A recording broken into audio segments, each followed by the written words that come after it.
नमस्कार दोस्तों, आप सभी का वेलकम है पीएस क्लासेस में। जैसा कि आप जानते हैं, सबसे विश्वसनीय और प्रमाणिक सूचना लेकर पीएस क्लासेस प्रयागराज से प्रेजेंट होता है। तो ऐसे में दोस्तों हम बात करने वाले हैं, बहुत बड़ी अपडेट निकल करके आ रही है। नया शिक्षा सेवा चयन आयोग, बड़ा ऐलान क्या, लो हो गया स्पष्ट दोस्तों। क्या अंतिम महीना फरवरी या मार्च में परीक्षा होगी, इस पर भी पूरा स्पष्टीकरण आ चुका है। खुद आप जो है इस वीडियो में आगे देखेंगे। लेकिन दोस्तों आगे बढ़ने से पहले अगर अभी तक भी आपने हमारी चैनल को सब्सक्राइब नहीं किया है तो प्लीज सब्सक्राइब कर लीजिएगा। राइट साइड में आइकन के बटन को प्रेस कर दीजिएगा ताकि वीडियो का नोटिफिकेशन सबसे पहले आप तक पहुंच सके।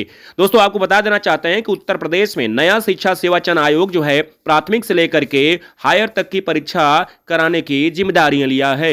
लेकिन ऐसे में दोस्तों देखा जाए कि अभी नया शिक्षा सेवा चयन आयोग जो है अस्तित्व में नहीं आया है। तो इस समय की क्या बड़ी अपडेट है, खुद आप देखिए और सतर्क रहिए, सावधान रहिए। जैसा कि कल ही आप लोगों को सूचित किया जा चुका था कि प्रयागराज के पत्थर गिरजाघर धरना स्थल सिविल लाइन पर जो भी साथी आए थे, उन लोगों के द्वारा यह निर्णय लिया गया कि सलोरी में एक बार पुनः मीटिंग करके एक बड़े आंदोलन के लिए रणनीति तैयार की जाए। उसी संबंध में, उसी सिलसिले में हम आप लोगों के बीच में उपस्थित हैं और आप लोगों से बताना चाहेंगे कि यह लड़ाई हमारे आपके आन बान और सम्मान के लिए है। अगर आप लोग प्रयागराज में दूर दराज से आए हैं तो कहीं ना कहीं आपके मन में एक सवाल तो पनप रहा होगा कि आखिर टीजीटी पीजीटी की परीक्षा कब होगी, एलटी जीआईसी प्रवक्ता का विज्ञापन कब आएगा और सरकार 25,000 सीटों को जोड़ेगी कि नहीं जोड़ेगी। साथ ही साथ पुलिस विज्ञापन में जो आया है 3 वर्ष की छूट मिलेगी कि नहीं मिलेगी, ये मुद्दे आपके मन में लगातार घूम रहे हैं। उस पर बहुत क्लियर मैं आपको बता दूं कि आपको संघर्ष करना होगा, जिसको लेकर के हम लोग आज 15वें दिन भी संघर्ष जारी रखे हैं और ये संघर्ष जारी रहेगा। सरकार पर दबाव बनाने की जरूरत है।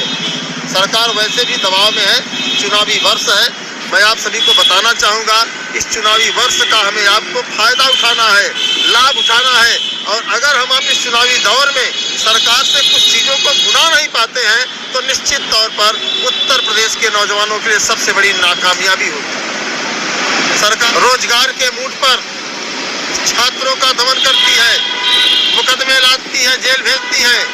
उन सब के बावजूद हम लोगों ने लगातार संघर्ष शुरू किया है। अब आज 15 दिन हो गए हैं और कई चीजें सरकार संज्ञान में लेकर हल भी कर रही है। लेकिन प्रश्न इस बात का है कि सरकार का जो रवैया है, सरकार की जो गति है, इस गति से मुझे जहाँ तक लगता है कि आपकी उम्र धीरे धीरे बढ़ती जाएगी और हो सकता है कि आप एक बार फिर ओवरेज हो जाए।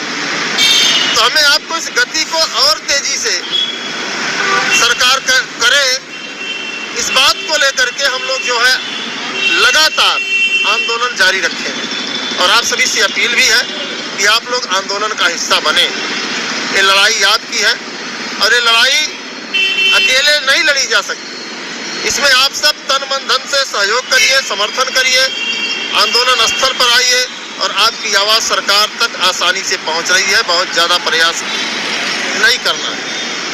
अब प्रश्न इस बात का है कि आखिर मुद्दे क्या हैं, तो मुद्दे बहुत साफ हैं। टीजीटी पीजीटी के 25,000 पद जो माध्यमिक शिक्षा मंत्री माननीय गुलाबो देवी जी द्वारा विधानसभा में प्रस्तुत किया गया, उसे लेकर के हम लोग सरकार से सवाल कर रहे हैं। और सवाल क्यों कर रहे हैं?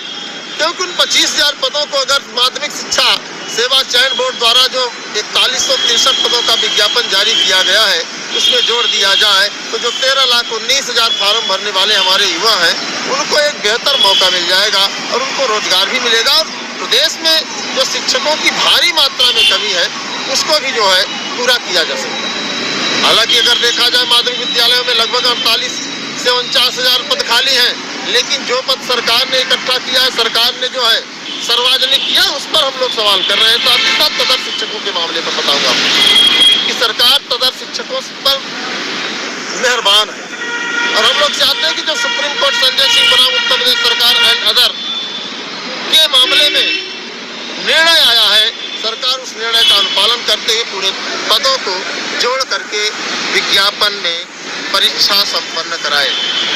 और सबसे बड़ी जो मांग है हमारी कि शिक्षा सेवा चयन आयोग का जनवरी लास्ट तक हर हाल में सरकार गठन करे। टीजीटी पीजीटी के मामले में आपको बता दें कि तमाम लोग अफवाह फैला रहे हैं कि सामान्य ज्ञान के प्रश्न होंगे, फलाना होगा, इस सब चीजों से आप लोगों को गुमराह किया जा रहा है। आपको गुमराह नहीं होना है। और मैं बात करूंगा एलटी जीआईसी प्रवक्ता के मामले पर, तो मैं बहुत स्पष्ट बताऊं कि एलटी जीआईसी प्रवक्ता लोक सेवा आयोग के दरवाजे पर जब आप जाएंगे तो आपको कहा जाएगा कि हम शासन को भेज चुके हैं। शिक्षा निदेशालय के दरवाजे पर जाएंगे तो कहा जाता है कि हम मतलब कि शासन को भेज चुके हैं, जबकि मामला पूरा जो है शासन स्तर का है। तो शासन स्तर पर इस मामले को हल कराने को लेकर के पत्थर गिरजा घर से बढ़िया स्थान तो आपको नहीं मिलेगा। और आपको एक बात और बता दें कि हाँ, पत्थर गिरजा घर से जितनी दूरी पर लोक सेवा आयोग है उतनी दूरी पर आपका शिक्षा निदेशालय। हम लोग दोनों के बीच में बैठे हैं और शासन भी दोनों के बीच में मॉडरेटिंग कर रही है। तो हम चाहेंगे कि शासन स्तर पर इसको दबाव बनाने के लिए आप लोगों को पत्थर गिरजाघर सिविल लाइन आना चाहिए।